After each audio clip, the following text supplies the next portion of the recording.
भागवत जी क्यों सुनी जाती हैं, अब हम आपको भागवत सुनाएंगे। क्यों सुनी जाती हैं भागवत जी? राजा परीक्षित जी को 7 दिन में मरने का शाप लगा था, जिसके पास कोई विकल्प ना हो।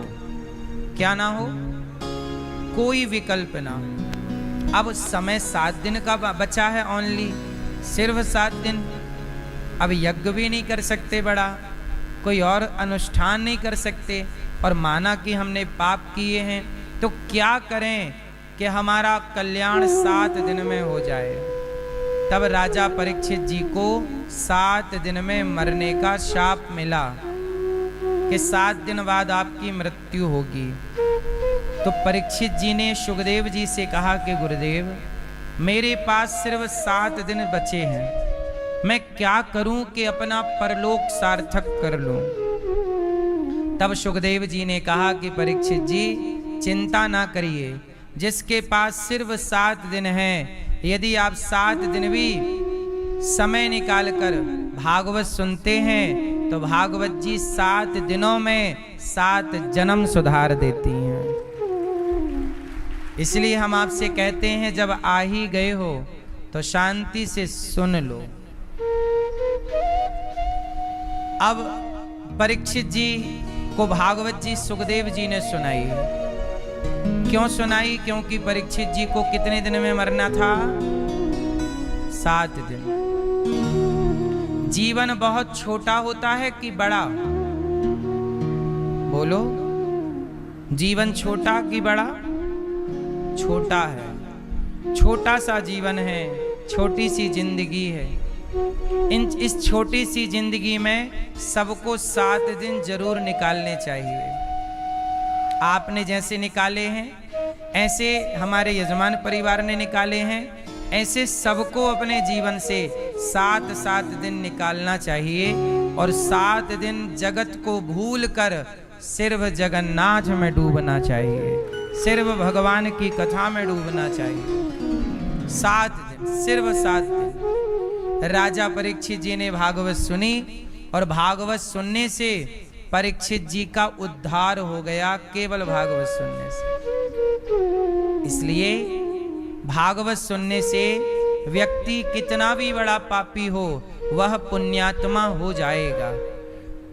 जैसे ये बताओ, सोने में कोई मिलावट है, कोई गंदगी है, तो सोने को साफ करना है तो क्या करना पड़ेगा?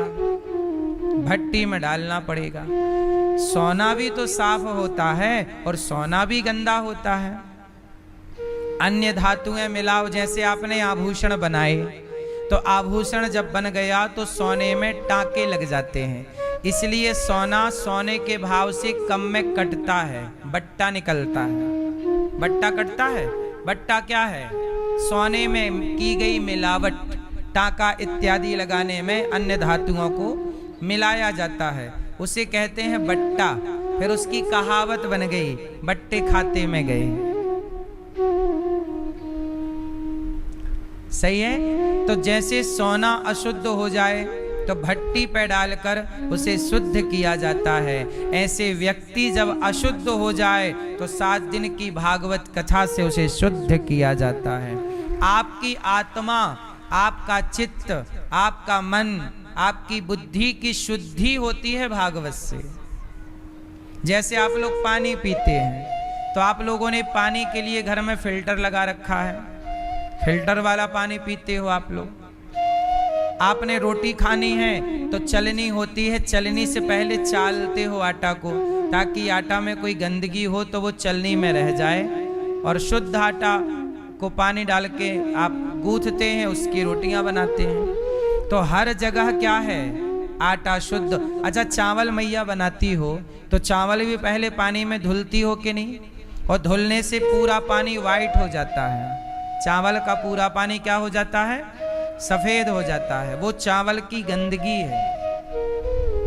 चावल की गंदगी आप हटाकर चावल बनाती हो, आटे की गंदगी हटाकर रोटियां बनाती हो, पानी की गंदगी हटाकर आप पानी पीते हैं, छान कर पीते हैं फिल्टर करके। ऐसे ही जैसे आटा गंदा होता है, चावल गंदा होता है, पानी गंदा होता है, उसे आप शुद्ध करते हैं। लेकिन जब आपका मन गंदा होता है, आप उसे शुद्ध करने का कोई प्रयास नहीं करते, इसलिए मन गंदा होता चला जाता है, होता चला जाता है। इसलिए भागवत सुन लेने से आपके मन की शुद्धि होती है। किसकी शुद्धि? मन की, मन की, बुद्धि की, चित्त की और अहंकार की। मन, बुद्धि, चित्त, अहंकार। और जब ये शुद्ध हो गए तो आपके भीतर विचारों की शुद्धि हो जाएगी। आपके मन में गलत गलत विचार आते हैं। अब वो गलत विचार क्यों आते हैं? क्योंकि मन में अशुद्धि है। जब तक मन में अशुद्धि रहेगी तो गलत गलत विचार आते रहेंगे। इसलिए मन पे ही हमारे सनातन में ज्यादा फोकस किया है। हमारे पूरे सनातन का सिद्धांत मन पर टिका हुआ है। किस पर? मन के हारे हार है, मन के जीते। इसलिए मन के हारे हार है, मन के जीते जीत। इसलिए पूरा खेल मन का है। तो रैदास जी कहते हैं कि मन चंगा, तो आगे बोलो आप। मन चंगा तो कठौती में गंगा। मन सही है तो आप घास की कुटिया में भी खुश हैं, और मन सही नहीं है तो महलों में भी आप परेशान हैं। सही है?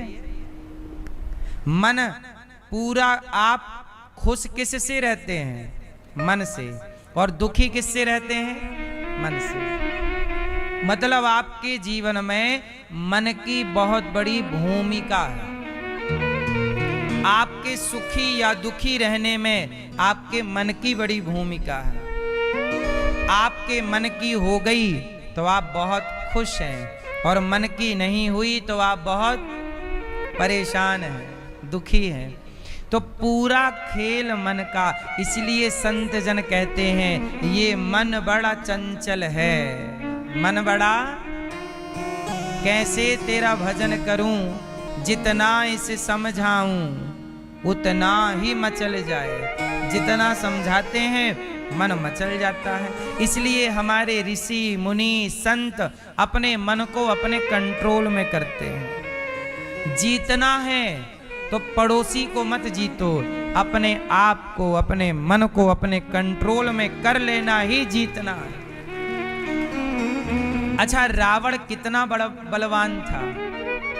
रावण ने देवताओं को जीत लिया, रावण ने दिक्पालों को जीत लिया, रावण ने पाताल के राजा को जीत लिया, रावण ने नागलोक को जीत लिया, स्वर्ग लोक को जीत लिया।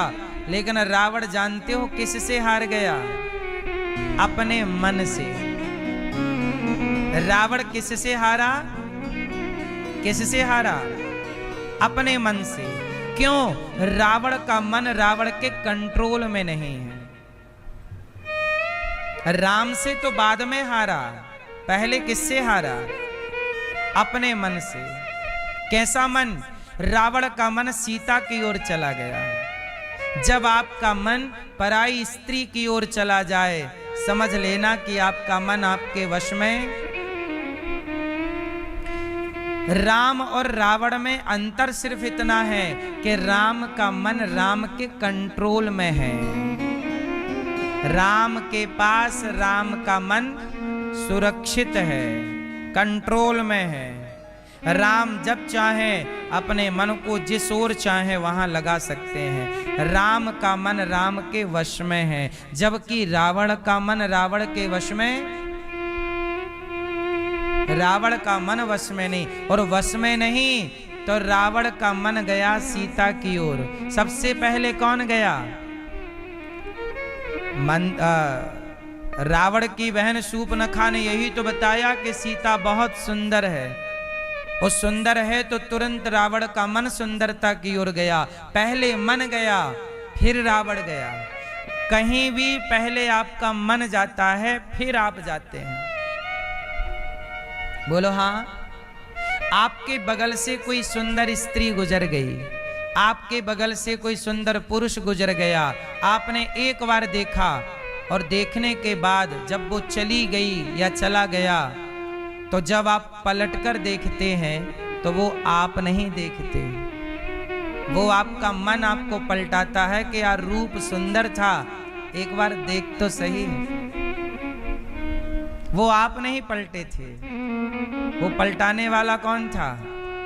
वही है आपका मन, जो बार बार आपको उस ओर ले जाता है, उस ओर ले जाता है। रावण का मन बार बार सीता की ओर जाने लग गया। वाह, ये तो मंदोदरी से ज्यादा सुंदर है। तो रावण सबको जीतने वाला, इंद्र को जीतने वाला, दिक्पालों को जीतने वाला, किससे हार गया? अपने मन से। इसलिए कहता हूं, मन के हारे हार है और मन के जीते जीत। मन से हार ही सबसे बड़ी हार है। लोग कहते हैं हम असफल हो गए, आप असफल नहीं हुए, आपने कोशिश करनी छोड़ दी, आपका मन भर गया, इसलिए आपने हार स्वीकार कर ली। हार कभी शरीर से नहीं होती, हार हमेशा मन से होती है। और जीत कभी शरीर की नहीं होती, जीत हमेशा मन से होती है। इसलिए आपको हम ये सारी बातें इसलिए बता रहे हैं कि आप अपने मन के, अच्छा आप लोग अपने मन के गुलाम हैं या मन आपका गुलाम है? आपकी स्थिति क्या है पहले बताओ, फिर इलाज करेंगे आपका। बताओ, आप मन के गुलाम हैं कि मन आपका गुलाम है? आप और मन कौन किसका गुलाम है ये बताओ। आप बताओ बाबूजी, आप मन के गुलाम हैं। अच्छा, मन आपका गुलाम है। बाबूजी आप मन के गुलाम हैं। अच्छा, मन आपका गुलाम है, ठीक है। आप बताओ चश्मा वाले भैया, आप मन के गुलाम हैं? अच्छा, आप मन के गुलाम। भैया आप बताओ, आप मन के गुलाम हैं? आप बताओ बेटा, आप मन के गुलाम हैं? चश्मा वाले भैया, ठीक है। मैया, पीली मैया, आप मन की गुलाम हैं कि मन आपका गुलाम है? ये मैया पीली, आप मन के गुलाम हैं। आप बताइए बताइए, आप मन के गुलाम हैं, ठीक। पीछे वाली मैया, कौन किसका गुलाम है? देखो, कुछ लोगों ने कहा कि हम मन के गुलाम हैं। आपने सही कहा कि आप मन के गुलाम, पर यह गुलामी है गलत। सही क्या है? वास्तविक में ये है कि आप बड़े हैं और आपका मन आपसे छोटा है। आप राजा हैं, मन आपका गुलाम है। लेकिन मन इतना पावरफुल हो चुका है आपका कि आपका गुलाम मन तो है, रियल ये है, लेकिन मन इतना हावी हो गया कि आपको अपना गुलाम बना चुका है और आप मन की गुलामी करते हैं। इसलिए अब थोड़ा उल्टा कर दीजिए, मन की गुलामी आप ना करिए, मन को अपना गुलाम बनाइए, मन को अपने कंट्रोल में। आपको कुछ नहीं करना, मन को जीतना। जिसने मन को जीत लिया उसने सबको जीत लिया। मन के हारे हार है, मन के जीते, और मन ही मिलावत राम से, और मन ही करत फजीत। मन की गति है अटपटी, झटपट लखे न कोय, और मन की जब खटपट मिटे तो झटपट दर्शन होए। पूरा खेल मन का। मन चाबी है, चाबी से ताला बंद हुआ और चाबी से ताला, उसी चाबी से ताला खुला। जिस चाबी ने ताले को बंद किया वही चाबी ताले को खोलेगी। ये मन जगत में लगा आपका तो आपको बंधन में डाल देगा, और यही मन जगन्नाथ में लगा अर्थात भगवान में लगा तो यही मोक्ष की ओर ले जाएगा। इसी मन से बंधन है, इसी मन से मुक्ति है। अब बंधन में रहना है या मुक्ति में? क्या पसंद है आपको, बंधन या मुक्ति? कितने लोग मुक्ति चाहते हैं? तो क्या करना होगा, क्या करना होगा? यदि मुक्ति चाहिए तो अपने मन को भगवान में लगाना होगा। जिसका मन भगवान में है, कहते हैं ना जगत और जगन्नाथ, बोलो जगत, परिवार व्यापार ये जगत है, और जगन्नाथ अर्थात भगवान। यदि मन जगत में रहा, स्त्री में, जगत मतलब स्त्री पुरुष, पैसा पत्नी परिवार बेटा बेटी खेत खलिहान, ये जगत है। यदि आपका मन जगत में लगा तो बंधन है कि मुक्ति है?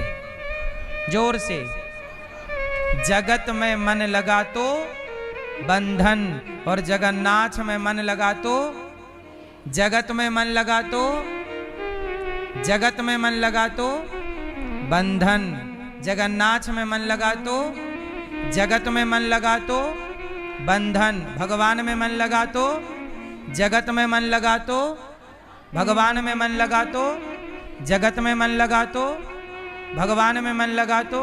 हाँ, बंधन चाहते हो तो जगत में मन लगाइए, और मुक्ति चाहते हो तो भगवान में मन लगाइए। दोनों रास्ते खुले हैं आपके लिए, दोनों विकल्प खुले हैं आपके लिए। कहाँ लगाना है? तुलसीदास जी ने मन कहाँ लगाया, जगत में या जगन्नाथ में? मीराबाई ने मन कहाँ लगाया, जगत में या जगन्नाथ में? हाँ, मन, समझदार लोग मन कहाँ लगाते हैं? भगवान में, और बाकी जगत में उलझे रहते हैं। जगत बुरा नहीं है, हम ये नहीं कहते कि जगत बुरा है। जगत में काम करो, व्यवहार करो, जगत में क्या करो, काम करो।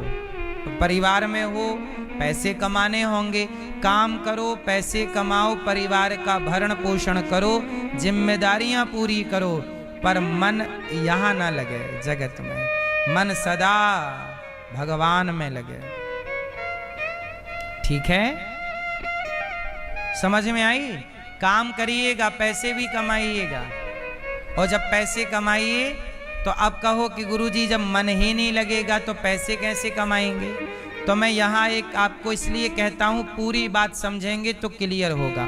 आओ मैं इसको और क्लियर कर देता हूँ। जब आप पैसे कमाओ, जैसे आपने खेती है आपकी, माना कि एक दुकान है आपकी या फैक्ट्री है या आप जॉब करते हैं, जब आप पैसे कमाओ, जॉब करो, अपने दफ्तर में रहो, तो आप वहाँ रहते हुए भी भगवान का स्मरण करते रहें, और स्मरण करते हुए पैसे कमाओ, और कमाते हुए ये भाव रखो कि प्रभु हम तो आपके हैं और आपकी आज्ञा से ये काम कर रहे हैं। अब जो भी कार्य आप कराना चाहें, ये शरीर प्रभु आपका है, इस शरीर से जो कराना है आप कराइए। मतलब अपने आप को भगवान के हवाले करके जो आप काम करेंगे, वो काम करते हुए जब आप भगवान का चिंतन करते रहेंगे, ये भाव रहे कि ये काम मैं नहीं कर रहा, भगवान मेरे से। अब जैसे उदाहरण से समझते हैं इस काम को, जैसे सत्यनारायण भगवान की कथा आपने सुनी होगी, सुनी कि नहीं? आप में से कितने लोगों ने सत्यनारायण भगवान की कथा सुनी है? इस कथा में एक छोटा सा वाक्य आता है, वो मैं आपको केवल ध्यान उसकी ओर आकर्षित करूंगा, फिर आपको क्लियर समझ में आ जाएगा। सुनो, सत्यनारायण भगवान की कथा में एक छोटी सी कथा है कि एक पंडित जी सत्यनारायण भगवान की कथा करवा रहे थे, तो एक लकड़हारा लकड़ी का गट्ठा सिर पे रख के जंगल से लकड़ी शहर की ओर ले जा रहा था बेचने। तो रास्ते में पंडित जी का घर मिल गया। दो लकड़हारा रुका, पंडित जी से कहा कि आपके घर में आज भीड़ भाड़ ज्यादा है, क्या हो रहा है? तो पंडित जी ने कहा कि आज मेरे घर में सत्यनारायण भगवान की कथा हुई है, ये पंजीरी का प्रसाद तुम भी लो, पंचामृत लो और पियो, खाओ पियो और पानी और पियो। लकड़हारा बोला, पंडित जी ये सत्यनारायण भगवान की कथा जो आपने करवाई है, क्या ये कथा मैं भी करवा सकता हूं? पंडित जी बोले, श्योर, क्यों नहीं करवा सकते, आप भी करवा सकते हैं। अच्छा, तो लकड़ी का लकड़हारा, लकड़ी का गट्ठा सिर पे रखा और आज इस भाव से चला। अब जो मैं समझाने वाला हूं वो ये लाइन है। आज लकड़ी का जो लकड़हारा था, लकड़ी का गट्ठा सिर पे रखकर इस भाव से चला कि आज लकड़ी बेचने से जो भी पैसा मिलेगा उससे मैं सत्यनारायण भगवान की कथा सुनूंगा। तो जब वो बाजार में गया तो कथा में लिखा है कि आज उसे लकड़ियों के दुगने दाम प्राप्त हुए। आज उसे लकड़ी के कितने दाम मिले? रोज 5 रुपए कमाता था, आज 10 रुपए कमाया। क्यों कमाया? अब इसका उत्तर आप लोग दो। क्योंकि उसका भाव बदल गया। क्या बदल गया? क्या भाव बदला? अभी तक लकड़ी बेचता था अपने परिवार के लिए कि जो पैसा मिलेगा मैं परिवार की सेवा करूंगा, लेकिन अब किसके लिए? कि मैं भगवान की सेवा करूंगा। तो जब आपका काम ईश्वर से जुड़ जाता है तो वह कार्य ही भक्ति हो जाती है और वह कार्य को भगवान कई गुना बढ़ा दे। इसलिए पैसे आप कमाओ तो क्यों कमा रहे हो? इसलिए कमाओ कि प्रभु मैं इस पैसे से आपकी और आपके भक्तों की सेवा कर सकूं, इसलिए कमाओ। तो आपकी कमाई को भी ईश्वर डबल करेंगे। जो व्यक्ति अपने लिए कमाता है, भगवान कहते हैं तू अपने लिए कर, लेकिन जो ये भाव कि नहीं मैं किसी और की भी सेवा करूंगा, ईश्वर उसे नहीं देंगे क्या? अच्छा, एक चीज आपने नोटिस की होगी, मैं एक चीज आपका ध्यान आकर्षित करना चाहता हूं। जो सबके साथ हो चुका है और कुछ लोगों के संग होने वाला है, सुनना। आप में से कितने लोगों के घर बेटियां हैं? बेटी, जिसकी बेटी है वो हाथ उठाएं। है? चलो अब हाथ नीचे करो।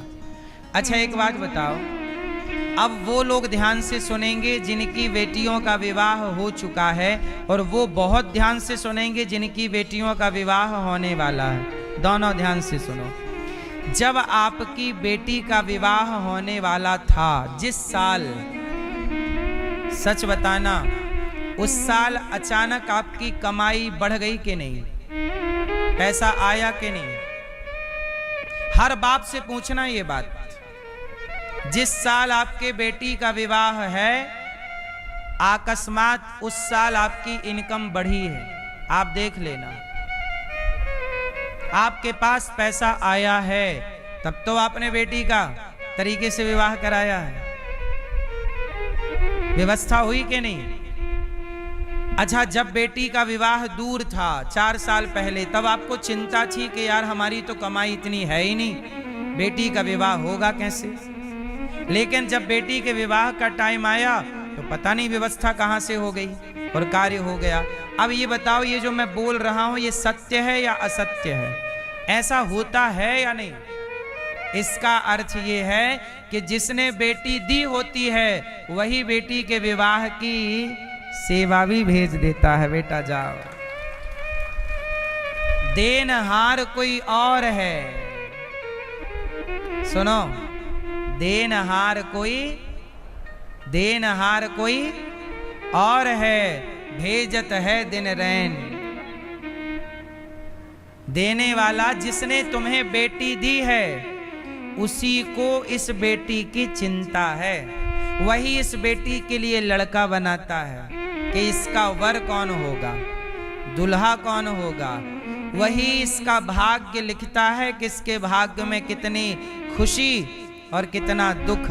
बाप कितना भी चाहे बेटी को सुख या दुख नहीं दे सकता। क्यों? तुम बेटी का अच्छे से अच्छे घर में विवाह ही तो कर सकते हो, लेकिन उस बेटी की किस्मत तुम ना बनाओगे, वो बनी बनाई है। उसके भाग्य का, सीता माँ के पिता जनक हैं, सीता माँ के पति राम हैं, पर जब किस्मत में जंगल की लकड़ी काटना लिखा था तो माता सीता के हाथ में भी कुल्हाड़ी आई और जंगल की लकड़ी काटनी पड़ी। तो बेटी के भाग्य में जो लिखा है वो उसे ही उठाना है।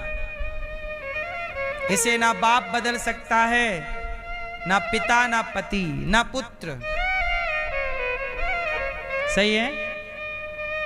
सीता माँ के पिता हैं जनक जैसे महादिग्गज, सीता माँ के पति हैं राम जैसे मर्यादा पुरुषोत्तम, और सीता माँ के 2 पुत्र हैं लव कुश जो बहुत बलवान। पर सब कुछ होने पर भी हाथ में कुल्हाड़ी उठानी पड़ी, जंगल की लकड़ी काटनी पड़ी और लकड़ी का गट्ठा सिर पे रखना पड़ा। हाँ या ना? तुम कुछ नहीं करते, तुम्हारी किस्मत तुमसे सब कुछ करवाती है। इसलिए हम आपसे कहते हैं जीवन को जियो पर चिंता मुक्त होकर जियो।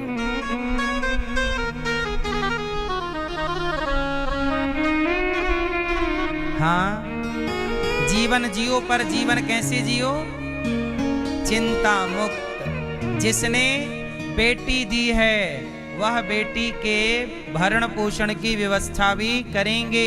आप मेहनत करिए, आप कर्म करिए, पर भाव ये रखिए कि प्रभु ये सब कुछ आपका है, भगवान में समर्पण करके फिर कार्य करिए। अपना मान के मत करिए कि मेरा है।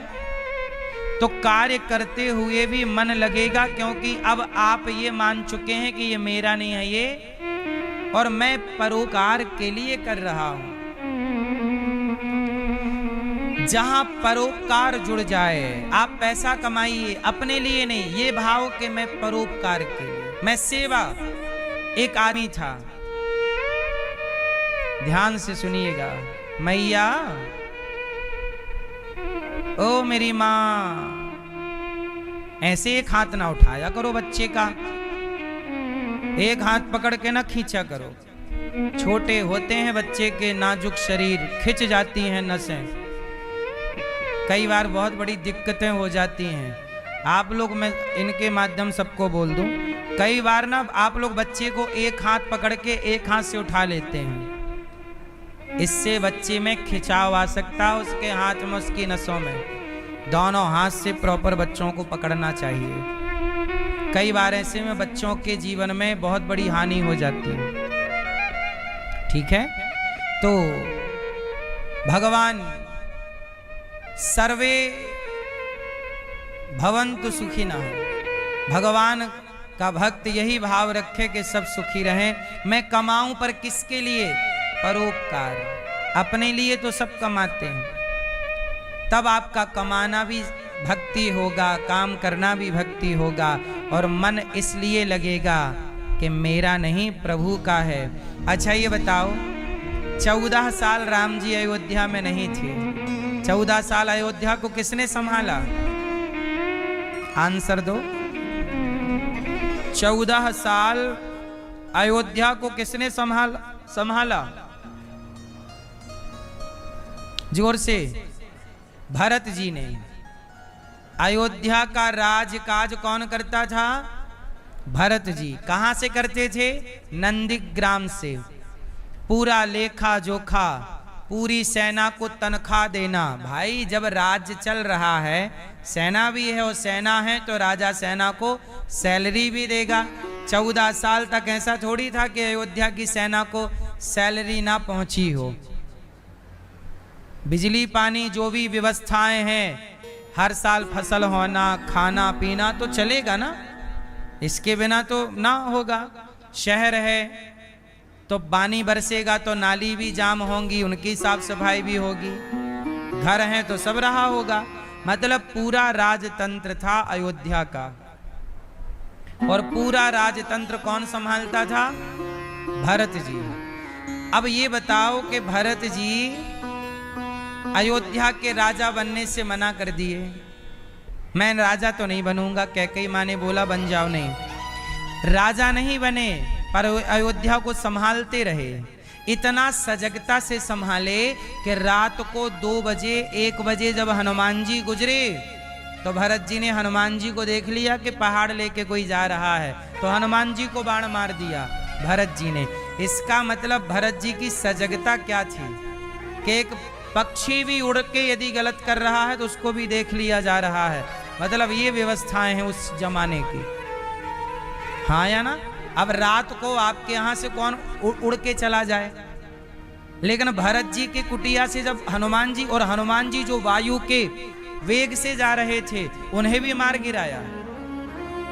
समझ सकते हो ना कि सजगता क्या है। अब मुझे आपसे केवल ये जानना है कि 14 साल राम जी के बिना अयोध्या का राजा तो भरत जी नहीं बने, पर अयोध्या को चलाते रहे। तो प्रश्न ये है कि क्यों चलाते रहे? आंसर, क्यों चलाए? क्यों चलाए आप बताओ। भरत जी को तो राजा बनना नहीं था, भरत जी तो भक्त हैं, भक्ति करेंगे, क्या जरूरत है राजकाज चलाने की, क्यों चलाए आप बताओ। इसलिए चलाए, सुनना इस प्रश्न का उत्तर फिर अपने से समझना। भरत जी इसलिए चलाए क्योंकि भरत जी ये मानते हैं ना कि ये राज्य राम का है। किसका है? 14 साल बाद जब राम जी आएंगे तो राम जी का राज्य उन्हें उबड़ खाबड़ तो नहीं दे सकते, व्यवस्था बिगाड़ कर तो नहीं दे सकते। जब आप घर पर रहने जाओगे तो कचरा फैला कर नहीं दे सकते ना, साफ सफाई ना करते हैं। तो राम जी का ये राज्य है और प्रभु ने दास को जिम्मेदारी दी है इसकी सेवा की। तो भरत जी राजा बनकर नहीं, सेवक बनकर के अयोध्या को संभालते हैं, इस भाव से कि ये अयोध्या राम की है। ऐसे आप भी अपने परिवार और व्यापार को इस भाव से संभालो कि हम प्रभु के दास हैं और ये परिवार, ये व्यापार प्रभु का है, हमें जिम्मेदारी दी है, इसलिए हम संभाल रहे हैं। ये परिवार किसका है? प्रभु का। और व्यापार किसका है? प्रभु का। प्रभु का व्यापार आपका, प्रभु परिवार आपका, और हमें आपने केवल जिम्मेदारी दी है। जैसे आपको 2 बेटे हैं, 2 बेटियां हैं, एक बेटा है एक बेटी है, तो ईश्वर ने आपको 2 बेटों की, एक बेटा एक बेटी की, एक माँ की, एक पिता की, एक पत्नी की, एक पति की, ये जिम्मेदारियां दे रखी हैं आपको कि तुम्हें इतना संभालना है। आपके अंडर में 10 लोग काम करते हैं, मानो 10 मजदूर, जो आपके द्वारा उनका चूल्हा जलता है। तो ईश्वर ने आपको 10 लोगों की जिम्मेदारी, 5 लोगों की जिम्मेदारी, 500 लोगों की जिम्मेदारी दी। आपने ये नहीं समझना कि मैं मालिक हूं, नहीं। भरत जी ने ये नहीं कहा कि मैं राजा हूं, उन्होंने ये कहा राजा तो प्रभु हैं और मैं राम का एक छोटा सा क्या हूं? जोर से, क्या हूं?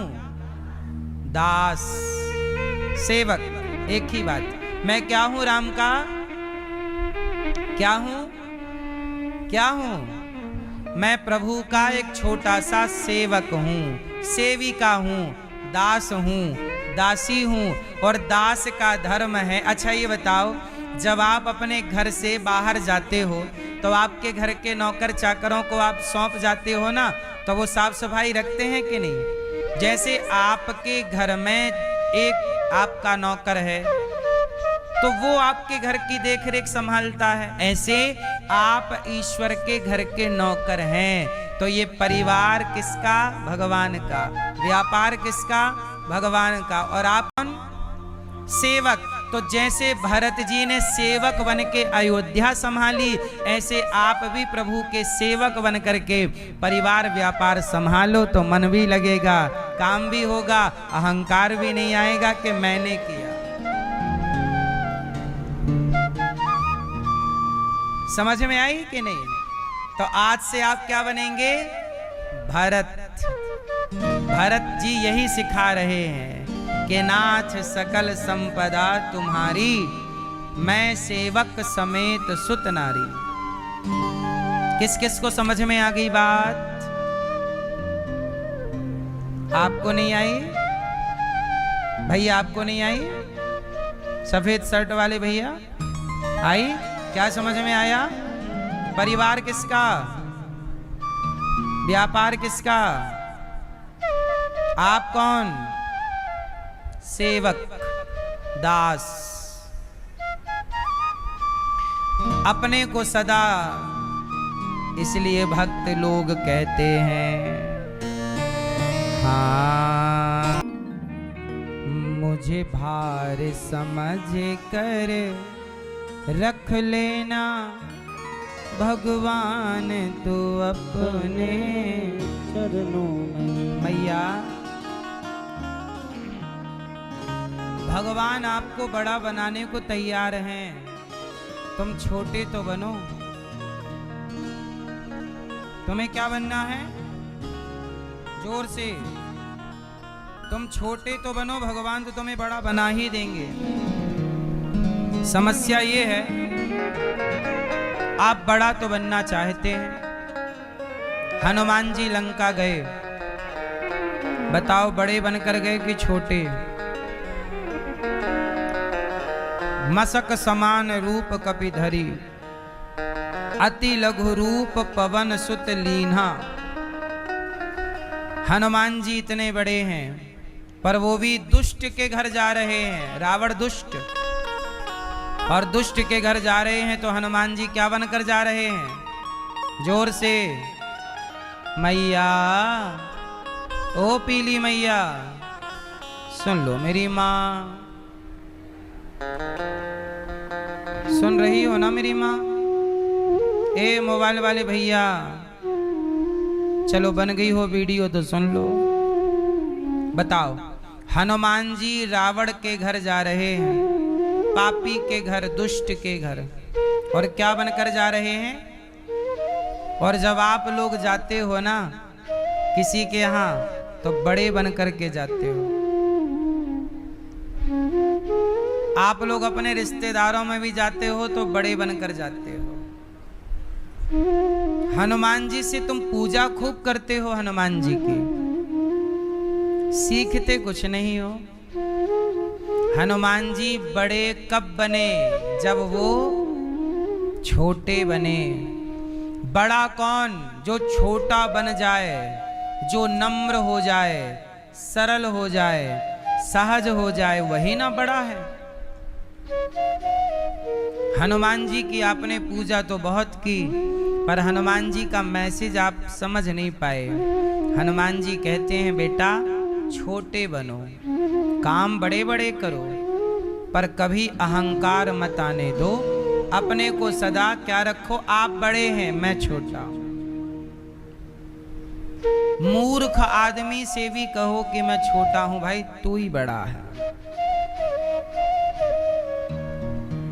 हनुमान जी इतने बड़े, भयं पर्वताकार शरीरा। जरूरत पड़ी तो हनुमान जी बड़े हो गए, और जरूरत पड़ी तो आप भी बड़े हों। हम ये नहीं कहते कि बड़े ना हों, पर जहां बड़े की जरूरत हो वहां बड़े हो जाओ, और जहां छोटे की जरूरत है, हाँ, जहां बूढ़े बनना हो बूढ़े बन जाओ, जहां बच्चा बनना है बच्चे बन जाओ, जहां ज्ञानी बनना है ज्ञानी बन जाओ।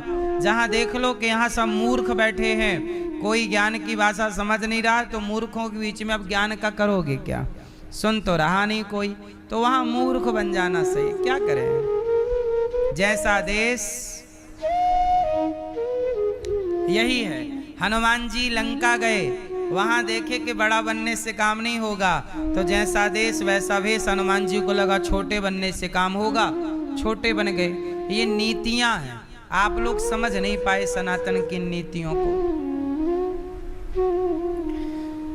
परीक्षित जी ने भागवत सुनी, उद्धार हुआ। एक धुंधकारी एक पंडित जी थे, नाम था आत्मदेव। क्या नाम था? आत्मदेव नाम के पंडित जी रहते थे। उनकी पत्नी का नाम था धुंधली। पति बहुत सज्जन थे आत्मदेव जी, पूजा पाठ करते, धुंधली भी पूजा पाठ करती, दोनों अच्छे थे। पर धुंधली थोड़ी मनमानी थी, जो करना है मैं वही करूंगी बस, एक दिन क्या हुआ, देखो किसी के घर में आग कौन लगाता है? पति पत्नी खुश हैं, धुंधली और आत्मदेव जी क्या हैं? खुश, हैप्पी। तब तक एक पड़ोसी आ गए, आत्मदेव जी राम राम। हाँ, क्या चल रहा है? आत्मदेव जी बोले सब ठीक है, भगवान का नाम जप रहे हैं। अरे तो बोले तुम इतना नाम जपते हो, इतनी पूजा करते हो, इतनी भक्ति करते हो, तुम्हारे कोई बेटा तो है नहीं? देखना, लोग यही कहते हैं कि आप तो इतनी पूजा करते हैं, आप तो इतना पाठ करते हैं, फिर भी आपके जीवन में ये समस्या है। लोग ऐसे अटैक करते हैं। ये कौन है? ये आपके भक्ति के सबसे बड़े दुश्मन हैं। और एक पक्ष यदि हम देखें तो ये देख सकते हैं कि ये आपके भक्ति की परीक्षा ले रहे हैं।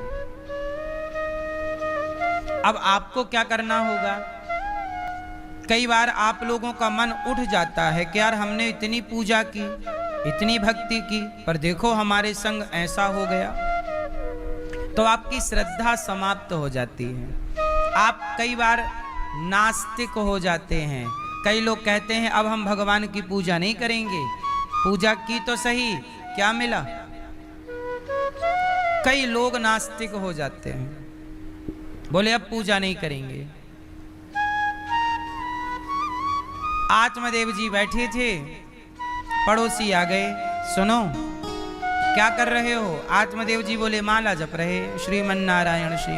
अच्छा, तुम इतनी माला जपते हो, इतने पूजा पाठ करते हो, तुमने इतने यज्ञ अनुष्ठान कर लिए, पर तुम्हारे कोई बेटा तो है नहीं, ना तो बेटी ना तो बेटा, तो तुम्हारी पूजा वूजा सब ऐसे ही है। देखो, लोगों को क्या लगता है कि पूजा कर रहे हैं मतलब बेटा होना ही चाहिए। इस हिसाब से तो मीरा भी भक्त थी तो उनके भी बेटा होना चाहिए, पर मीराबाई के बेटा नहीं है। इसका मतलब ये हुआ कि लोग पूजा क्यों करते हैं? संसार का सुख इकट्ठा करने के लिए। आप लोग भी पूजा करते हैं, मंदिर जाते हैं, लेकिन आपको लगता है कि मंदिर जाएंगे तो संसार का सुख हमें मिल जाएगा, बेटा मिलेगा, पद प्रतिष्ठा मिलेगी, पैसा मिलेगा, कभी किसी तरह की कोई दिक्कत नहीं आएगी। ये बात सही है कि भगवान की शरण में रहने वाला सुखी रहता है, परंतु ये बात सही है कि ईश्वर के आश्रित जो है, अब देखो ना, पांचों पांडव भगवान के आश्रित थे, रक्षा हुई कि नहीं? विभीषण राम के आश्रित थे, रक्षा हुई कि नहीं? सुग्रीव राम के आश्रित थे, बाली से रक्षा हुई कि नहीं? बाली को मारकर सुग्रीव को सिंहासन दिलाया कि नहीं? रावण को मारकर विभीषण को लंका का राजा। तो जो आश्रित है उसे तो मिलेगा, परंतु भगवान ये भी तो देखते हैं कि यार तुम हमारी पूजा केवल स्वार्थ से करते हो।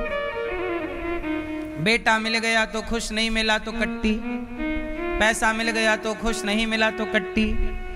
आप लोग कई बार भगवान को धमकी देते रहते हैं, हे भगवान हमारा ये काम हो जाए, नहीं हुआ तो फिर अब मंदिर नहीं जाएंगे, अब तुम्हारी पूजा नहीं गई। ये तो एक प्रकार की क्या हो गई?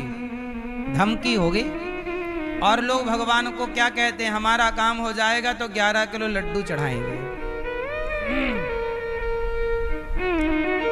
तो ईश्वर को आप खरीदना भी चाहते हैं लड्डू से, ना होने पर धमकी भी देते हैं। तो एक बात बताएं, भगवान हमारे और आपके नौकर नहीं है।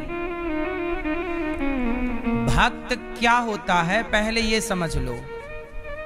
भक्त कभी ये नहीं कहता कि मुझे ये दे दो, भक्त ये कहता है प्रभु मैं आपका हूं, अब जो आपको देना है नहीं देना मर्जी आपकी, हम तो आपके। जिंदगी की डोर सौंप हाथ दीनानाथ के, महलों में रखो चाहे झोपड़ी में वास्ते। हम नहीं कहेंगे कि हमें महल दो, कि हमें झोपड़ी दो, जो मर्जी प्रभु आपकी, वैसे रखो, ये भक्त का लक्षण है। लेकिन कई बार आप भक्तों में भी भक्त कम सौदागर ज्यादा है भगवान से। ये अब देखो, आत्मदेव जी के बेटा नहीं था, पड़ोसी ने कहा कि तुम्हारे बेटा नहीं। आत्मदेव जी ने कहा भैया मेरे भाग्य में नहीं है तो कोई बात नहीं, मैं खुश हूं। देखो आत्मदेव जी खुश हैं, पर पड़ोसी दुनिया के लोग खुश रहने नहीं देना चाहते। लोग बोले अच्छा आपके बच्चा नहीं है इसलिए आपके घर की गाय भी बांझ है और आपके घर में तुलसी का पेड़ भी बार बार सूख जाता है। आत्मदेव जी को बार बार एक ही बात पर टॉर्चर कर रहे हैं, बेटा नहीं है, बेटा नहीं है, बेटा। जब बार बार आप टॉर्चर करेंगे तो सामने वाला प्रभावित होगा, होगा कि नहीं? एक बार तो कोई भी इग्नोर कर देगा, 2 बार कोई भी इग्नोर कर देगा, 3 बार भी कर देगा, पर बार बार बेटा नहीं है, बेटा नहीं है, बेटा। यही ईश्वर की परीक्षा है। हर टॉर्चर पर भी आप पॉजिटिव रहें।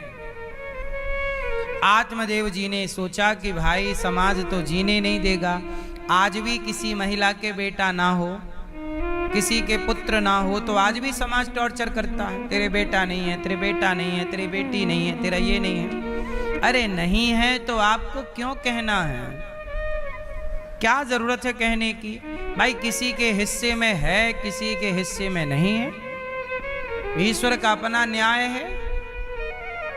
मीराबाई को बेटा नहीं था, विवेकानंद जी को बेटा नहीं था, तुलसीदास जी को बेटा नहीं था, तो क्या इनके बेटा नहीं था तो क्या इन लोगों का कल्याण नहीं हुआ, कि इनका उद्धार नहीं हुआ, कि इनके नाम में कोई कमी रह गई है? बेटा हो जाए अच्छा है, पर ना होए तो भी परेशान होने की जरूरत नहीं। हम इस शरीर को बेटा पाने के लिए मानव तन नहीं मिला, भगवान को प्राप्त करने के लिए मानव जीवन मिला है। भगवान का चिंतन करते हुए अपना जीवन जीना चाहिए, अच्छा काम करते हुए जीवन जीना चाहिए। और बेटा नहीं हुआ तो मैं आपको एक उपाय बताता हूं। जब आपके बेटा ना हो, बेटी ना हो, तो ऐसा किया करो कि किसी विद्यालय स्कूल में जो गरीब बच्चे हों, 4, 6, 10 जो आपकी शक्ति हो, आप 10-15 बच्चों को गोद ले लो और अपनी तरफ से पढ़ाओ लिखाओ। उन बच्चों को अपना बच्चे की तरह मानो। आप सामर्थ्यवान हैं तो एक विद्यालय बना लो, स्कूल, वहाँ बच्चों को पढ़ाओ, गरीब बच्चों को। वहाँ पढ़ लिख कर बच्चे योग्य बनेंगे, वो आपके बच्चे हैं ये मान लो। केवल जन्म देने से बच्चा नहीं होता। क्यों? एक बार क्या हुआ कि एक जंगल में भीलों ने, एक जंगल में एक भीलों ने, मतलब ठीक ठाक लोग थे वो, उन लोगों ने एक पिता के 3 बेटे थे। जरा ध्यान से सुनिएगा। अब देखो पिता कौन होता है मैं ये बता रहा हूं आपको, माँ कौन होती है ये बता रहा हूं आपको। केवल जन्म दे देने से माँ नहीं हो जाती, केवल किसी बच्चे के पिता हो जाने से आप पिता नहीं हो जाते। सुनो, एक पिता के 3 बेटे थे, तो बड़ा बेटा तो बाप को पसंद था, छोटा बेटा माँ को पसंद था, पर जो मझला था बीच का, वो ना बाप को अच्छा लगे ना माँ को। अच्छा, बीच वाले की हालत आज भी लगभग ऐसी ही है। युग बदला है, व्यवस्थाएं नहीं। तो जो बीच का बच्चा था उसे कोई लाड़ ना करे, कोई प्यार ना करे, उसे जब देखो माँ भी मारे बाप भी मारे। एक दिन क्या हुआ कि कुछ लोगों ने कहा कि सुनो, क्या ये बच्चा आप हमें दे सकते हैं? हमें नर बलि चढ़ानी है। अपने देवता को क्या चढ़ानी है? नर बलि। तो आप अपना ये बेटा हमें दे सकते हैं? तो बाप को लगा यार बेटा तो है किसी मतलब का नहीं, पैसे और मिल जाएंगे। कितने का? तो बोले हम 100 गाय दे देंगे आपको, 100 गाय ले लो और ये अपना बेटा हमें दे दो, तो हम अपने देवता की बलि चढ़ाएंगे। तो पिता बोले बात सही है, ले जाओ, ये तो बोझ है, खाता पड़ा रहता, किसी काम का तो है नहीं। तो बेच दिया बाप ने अपने बेटे को कि ले जाओ। अब वहां ले गए तो वहां उन लोगों ने यज्ञ कराया। उस यज्ञ में विश्वामित्र जी आए। अब विश्वामित्र जी आए तो उन लोगों ने उस बच्चे को बलि चढ़ाने के लिए जैसे ही आगे किया तो वह बालक दौड़ करके विश्वामित्र जी की गोद में जाकर बैठ गया। डर लगा ना, किसी की भी बलि आप चढ़ाओगे, बकरा बोल नहीं पाता, बस आदमी बोल पाता। वो दौड़ के गया और विश्वामित्र जी की गोद में, गुरुजी मैं आपका हूं, मुझे बचाइए। अच्छा, उसमें उस लड़के की बलि चढ़ाने के लिए कोई तैयार नहीं हुआ। बोले ये ब्राह्मण का बालक है, और किसी को डर लगा कि भाई हम ब्राह्मण की और नर बलि की हत्या नहीं करेंगे। कोई जल्लाद नहीं मिला बलि चढ़ाने के लिए चाहिए, तो सब तैयार नहीं हुए। बोले ये ब्राह्मण है और इस ब्राह्मण को मारेंगे, ब्रह्म हत्या लगेगी, और बालक भी है, बच्चा है, अभी हम नहीं मार सकते। कोई तैयार नहीं हुआ। तब क्या हुआ, वो लड़के का बाप आ गया। उसे पता लगा कि भाई कोई तैयार नहीं हो रहा, तो लड़के का बाप आया जिसने 100 गैया में बेचा था। वो आया, वो बोला कि यदि आप 100 गैया और दो और इतना धन दो तो मैं इसकी बलि चढ़ा दूंगा। मतलब एक बाप 100 गाय पहला ले चुका बेचने का, अब मारने का 100 और ले रहा है कि 100 दे दो, 100 गैया और कुछ पैसे दे देना। उन लोगों ने कहा ठीक है, वो जंगल के लोग थे, जंगली, ठीक है ले लो चलो। अब उन्होंने कहा कि ठीक है ले लो, सब दे दिया। अब बाप तैयार हुआ बेटे की बलि चढ़ाने के लिए, और जैसे ही तैयार हुआ तो वो बालक फिर दौड़ा और विश्वामित्र जी की गोद में आया। और जब विश्वामित्र जी की गोद में आया तो विश्वामित्र जी ने उस बालक को एक मंत्र दिया कि तुम इस मंत्र को जपो, तो जिस देवता को प्रसन्न करने ये लोग तुम्हारी बलि देना चाहते हैं वो देवता आकर और कहेंगे कि ये परंपरा गलत है, बलि चढ़ाने की परंपरा। अब विश्वामित्र जी ने मंत्र दिया तो वो देवता प्रसन्न हो गए। वो देवता थे वरुण देवता। वरुण देवता आए, वरुण देवता प्रसन्न हो गए, बोले कि आपका नाम लेके ये लोग बलि चढ़ा रहे हैं। वरुण देवता बोले ना, हम देवता हैं, हमें कोई बलि नहीं चाहिए, हमारे लिए एक नारियल तोड़ दो यही बहुत है, हमें किसी नर की बलि। तुम अपने गलत फहमियों के चक्कर में नर की, पशु की बलि चढ़ाते रहते हो और हम देवी देवताओं का नाम लेते रहते हो, कोई नर बलि नहीं चाहिए। अब जब नर बलि नहीं चाहिए तो जो देवता आए उन्होंने कहा कि किसकी बलि चढ़ाना चाहते थे। बोले ये है, इसका नाम है सोना सेफ, तो इसकी बलि चढ़ानी है। तब उन्होंने, वरुण देवता ने उस बालक से कहा कि बेटा तुम, रक्षा है तुम्हारी, कोई तुम्हें नहीं मारेगा, जाओ हम तुम्हें खूब सारा धन धान्य देते हैं, जाओ। अब जैसे ही बेटे को धन धान्य मिला तो बाप को लगा यार बेटा तो धनवान हो गया, देवता का आशीर्वाद मिल गया। तो अब आ गया बाप, अरे बेटा चलो घर, अब हमारी बुद्धि सुधर गई, अब हम तुम्हें नहीं मारेंगे, अब तुम हमारे अच्छे बच्चे हो। तब उस बच्चे ने मना कर दिया, नहीं आप मेरे पिता नहीं हैं। कौन पिता है? बोले विश्वामित्र जी की गोद में मैं गया और इन्होंने मेरी रक्षा की। अब उस लड़के के पिता ने विश्वामित्र जी पर केस कर दिया, बोले आपने मेरे बेटे को गलत तरीके से ले लिया। अब वहां पे दरबार लगा सब देवताओं को, अब ये निर्णय लेना था। अब लड़के का बाप बोला ये बेटा मेरा है, विश्वामित्र जी बोले ये बच्चा मेरा है। अब विश्वामित्र जी बोले ये बच्चा मेरा है, वो बाप बोला ये बच्चा मेरा है। अब वहां तमाम देवताओं को बुलाया गया, कहा कि निर्णय करो कि ये बच्चा किसका है, आप लोग बताओ किसका है वो बच्चा, जोर से।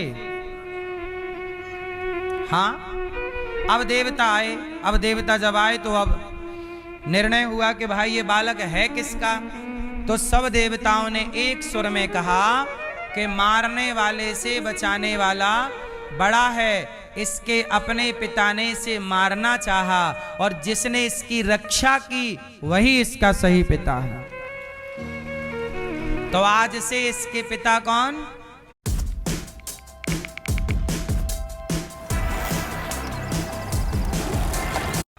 विश्वामित्र जी। तो विश्वामित्र जी के वो मुंह बोला बेटा बाद में बड़ा नाम पाया।